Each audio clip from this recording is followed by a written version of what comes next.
Selamat pagi dan selamat berjumpa para sahabat yang terkasih. Semoga semua tetap sehat, kuat dan penuh semangat di awal hari baru ini, karena kita merayakan hari kebangkitan Tuhan. Hari ini kita merayakan hari Minggu Paskah yang ke-7, sekaligus hari komunikasi sosial sedunia.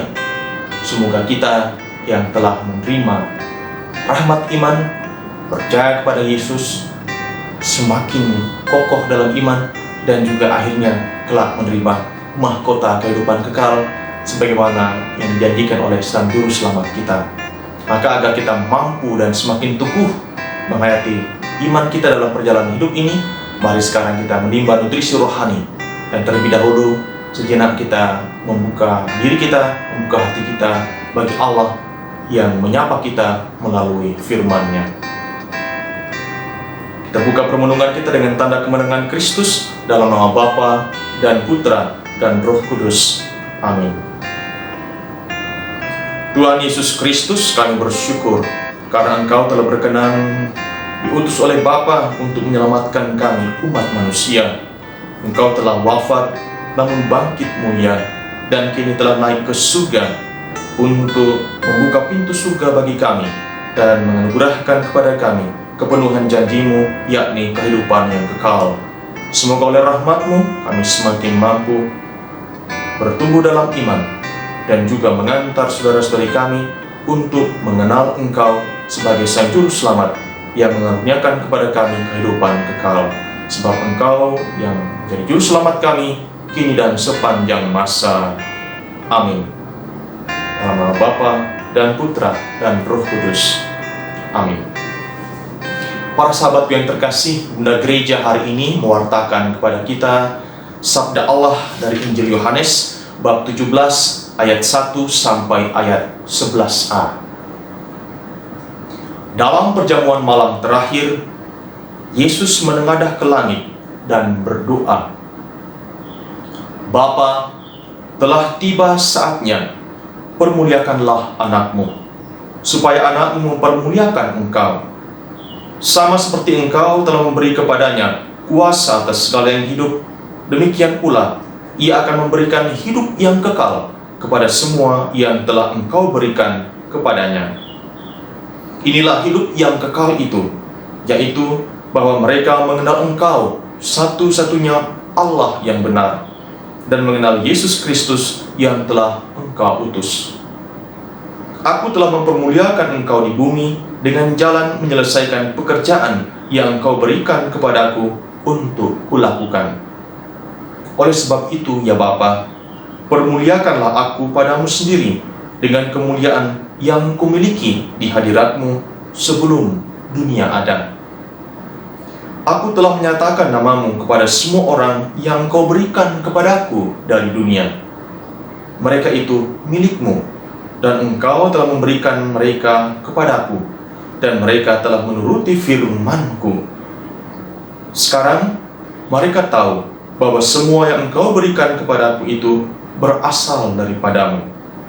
Sebab segala firman yang engkau sampaikan kepadaku telah kusampaikan kepada mereka, dan mereka telah menerimanya.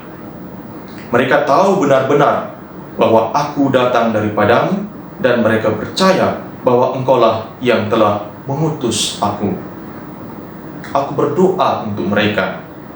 Bukan untuk dunia aku berdoa, tetapi untuk mereka yang telah engkau berikan kepadaku, sebab mereka adalah milikmu, dan segala milikmu adalah milikku, dan milikku adalah milikmu, dan aku telah dipermuliakan di dalam mereka. Dan aku tidak lagi ada di dalam dunia, tetapi mereka masih ada di dalam dunia, dan aku datang kepadamu." Demikianlah Injil Tuhan. Terpujilah Kristus. Para sahabatku yang terkasih, satu kerinduan yang ada di lubuk hati setiap manusia yang telah diciptakan secitra dengan Allah ialah menemukan yang abadi, mencapai sesuatu yang kekal. yang bertahan lama. Di bawah sadar atau disadari, setiap anak manusia mencari ini. Coba saja, kalau kita pergi ke mall atau ke toko, kita mau mencari entah itu perlengkapan dapur, perlengkapan rumah tangga, bahkan kebutuhan pribadi kita. Misalkan anak-anak menjelang masuk sekolah, mau beli pakaian seragam, kita mencari yang bisa dipakai agak lama, karena tidak mungkin tiap minggu kita beli pakaian seragam. Mau beli HP, ya, ibu-ibu, anak muda, remaja mau cari HP yang bisa dipakai tahan lama, karena kalau tidak baru cheating satu hari, besoknya ganti HP lagi. Payah, bukan hanya bangkrut bandarnya, tapi komunikasinya terputus, rugi dari segi waktu, capek dari segi energi. Demikian juga dalam membangun relasi. Ya, kalau masih pacaran, maunya juga pacaran agak lama. Apalagi yang sudah memutuskan untuk menjalani hidup bersama, pasti mencari cinta yang abadi, tak lekang di telan waktu, romantis dari saat kinyis-kinyis sampai kemudian konyos-konyos sampai nenek-nenek. Itu dirindukan. Ada keabadian di situ yang sebetulnya menjadi tendensi yang selalu dicari oleh setiap pribadi. Maka inilah yang mendorong kita juga untuk selalu mencari yang lebih, bahkan yang kekal. Maka dalam masyarakat Toraja misalkan, semoga saya tidak keliru menangkap pemahaman ini, ada ungkapan Pak Bongian Ritelino, bumi ini, dunia ini seperti tempat menginap saja. Ya, yang namanya menginap jangan lama-lama lah, semalam, 2 malam sudah pergi. Jadi ini tempat transit. Dunia ini sementara. Maka ada seberang dunia sana, alam baka yang dituju oleh setiap anak manusia. Itulah yang diyakini oleh masyarakat Toraja, Pak Agungnya Ritelino. Maka berkelanalah mereka mencari yang namanya tang mate. Jadi sesuatu yang kekal, yang tak akan binasa. Ini juga kerinduan yang dapat dijumpai dalam masyarakat Jawa misalkan, yang mengatakan urip iki moyo mampir ngombe. Semoga tidak keliru pengucapannya. Jadi hidup kita ini seperti orang yang singgah mencari pelepas dahaga, minum. Ya, kalau namanya singgah, yo aja suwe-suwe. Kesuwen nang kono lho, berbalik. Namanya mampir yang sesaat.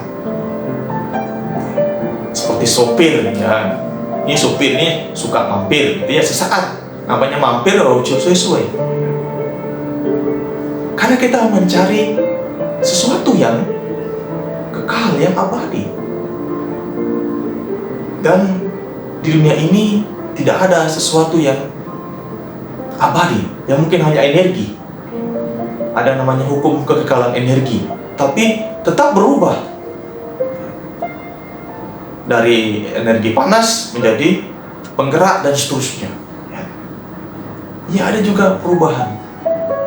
Meskipun dikatakan energinya tidak berubah, entah apanya yang berubah di situ. Tanya ahli fisika dan ahli yang di bidangnya ini.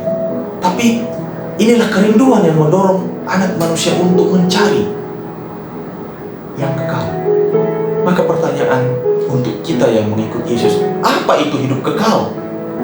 Dan Tuhan Yesus hari ini mengingatkan kita bahwa hidup kekal adalah pengenalan akan satu-satunya Allah yang benar dan mengenal Yesus Kristus yang telah diutusnya.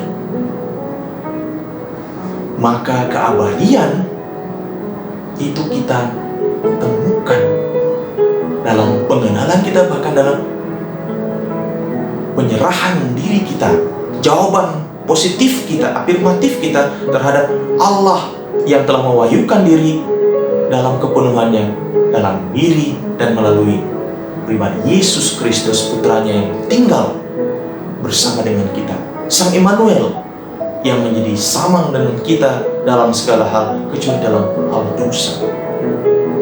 Dialah yang memberikan jaminan kehidupan kekal, kepenuhan yang ditemukan oleh kerinduan setiap hati anak manusia.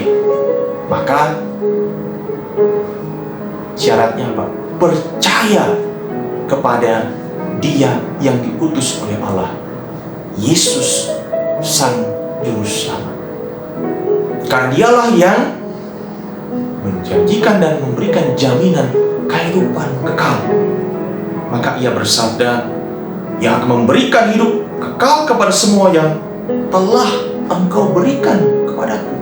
Kita semua telah percaya kepadanya. Ingat, kita semua telah menerima baptis. Melalui baptis, Santo Paulus mengatakan, kita telah mati dan bangkit bersama dengan Kristus dan hidup bagi Allah, hidup dalam tata rahmat. Maka para sahabatku yang terkasih, ingatlah goal kita.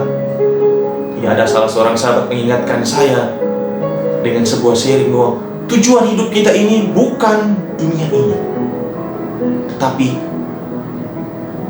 mencapai kehidupan yang kekal di dunia seberang sana, alam yang baka. Maka kalau kita berjuang di sini, berjuang kita bukan untuk stop di sini, tetapi ini adalah sebuah proses menuju ke sana. Maka orang Inggris mengatakan, life is just like a passing shadow. Ya. Jadi bayang berlalu karena kita hanya numpang lewat. Mungkin mampir ngombe, pak bongian dari telinga. Karena yang kita tuju adalah tujuan yang sejati, menerima mahkota kehidupan kekal. Maka peliharalah iman kita, teguhkan terus-menerus kepercayaan kita, sehingga kita bertumbuh dalam iman, berbuah dalam cinta kasih, semakin kokoh dalam pengharapan, dan semakin mampu menjadi berkat, karena kita menerima berkat dan memberikan setiap saat, sehingga tiba saatnya Sang Juru Selamat kita menganugerahkan kepada kita mahkota kehidupan kekal, life everlasting. Sehingga ini menjadi penguat bagi kita menjalani syarah hidup kita. Goalnya jelas. Kemudian kita pun diutus hari ini untuk menjadi komunikator iman, mewartakan apa yang kita imani, sehingga mengkomunikasikan kepada dunia. Ini kita hari ini merayakan hari komunikasi. Kita pertama-tama mengkomunikasikan iman kita kepada siapapun yang pasti merindukan kehidupan kekal, karena setiap hati anak manusia hendak mencari yang abadi. Maka di akhir renungan ini, mari kita menyiapkan hati kita untuk mohon berkat Tuhan, sehingga sepanjang hari ini kita boleh hidup dalam rahmat-Nya. Tuhan sertamu dan sertamu juga. Semoga turunlah berkat Allah atas kita semua, atas para sahabat kita, segala anggota keluarga kita, untuk seluruh umat Allah dan juga seluruh masyarakat, khususnya sedang berjuang di masa pandemi ini, sehingga semua menerima berkat yang berlimpah dari Allah yang Maha Kuasa, Bapa dan Putra dan Roh Kudus. Amin.